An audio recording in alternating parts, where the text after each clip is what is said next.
And we're in Valdez, Alaska, right at the harbor. It's really cool. There's mountains just 360 degrees. The weather's kind of deteriorating. There was some sun earlier, but we're expecting some cloudy, rainy weather coming up. So glad we got in and got to see the mountains before they're all hidden. Just can't get back up.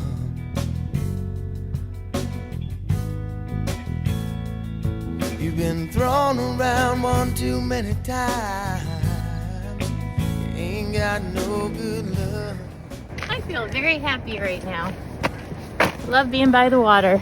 You're gonna break down and cry. Somebody called your name. Smells like low tide. A little different low tide smell than other places, but definitely low tide. Ain't no such thing as shame.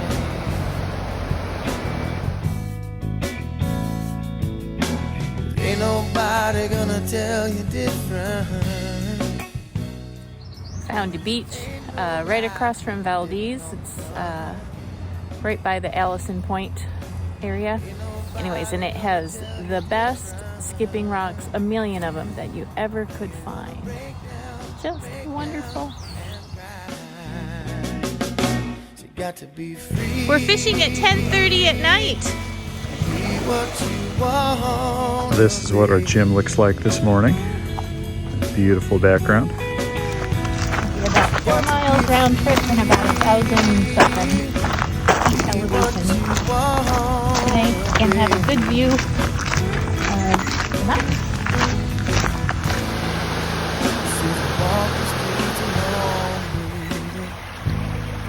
Ain't nobody holding your hand. Very pretty.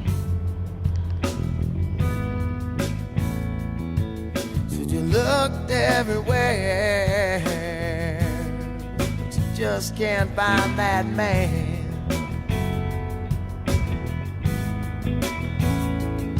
So you stick with what you got. The Alaskans are super into their drive-through coffee.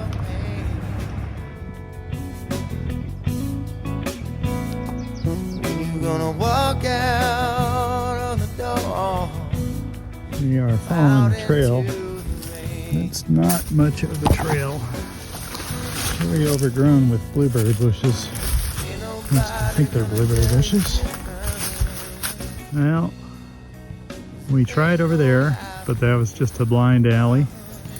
GPS says to go this way. That seems like that's not going to work. Well, we gave up on this trail after about a mile. Even with GPS, it's so overgrown we couldn't follow the trail. Lots of backtracking and whatnot, but there's another trail that's hopefully better maintained. We're gonna get out of here and then go try that one.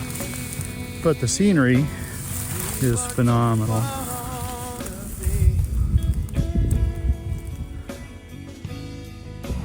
We're walking down the road and the truck showed up from the fish hatchery to stock the lake, and she's going to put about 500 rainbow in today.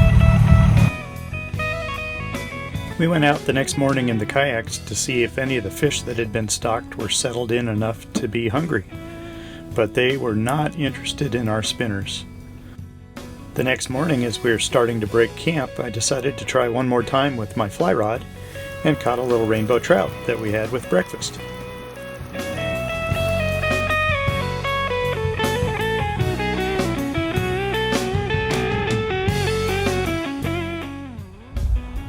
We actually have some blue sky. This is the part that made me cry out because it was so pretty. The green valleys, the mountains behind.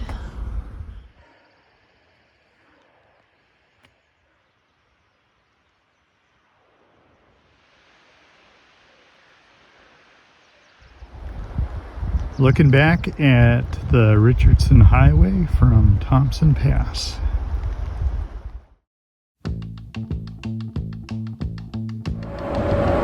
Well, we got a hike in earlier this morning. A little rainy at the end of the hike, but not too bad.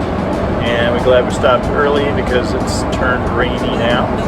We're headed up towards Cheetna and then on towards McCarthy.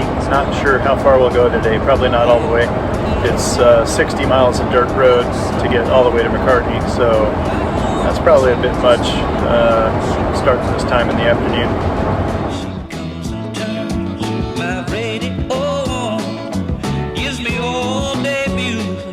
I got all that song.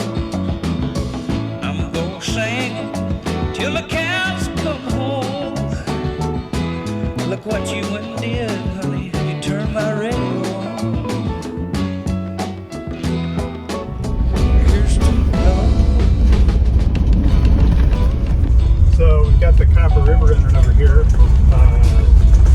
At the mouth of it, they get Copper River sockeye that you see in the market, and up here it's the hot spot for Alaskan residents fishing.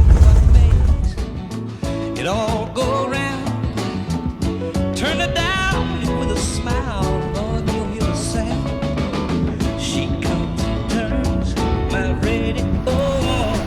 Pretty high Gives me bridge. all that music, and I got all that song. I go sing along till cows come home.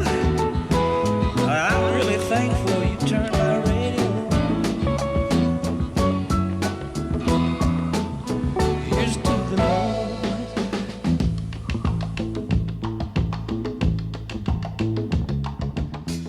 We got a great campsite in McCarthy with a view of the Root and Kennicott glaciers. Our campsite was right at the end of the glacial moraine.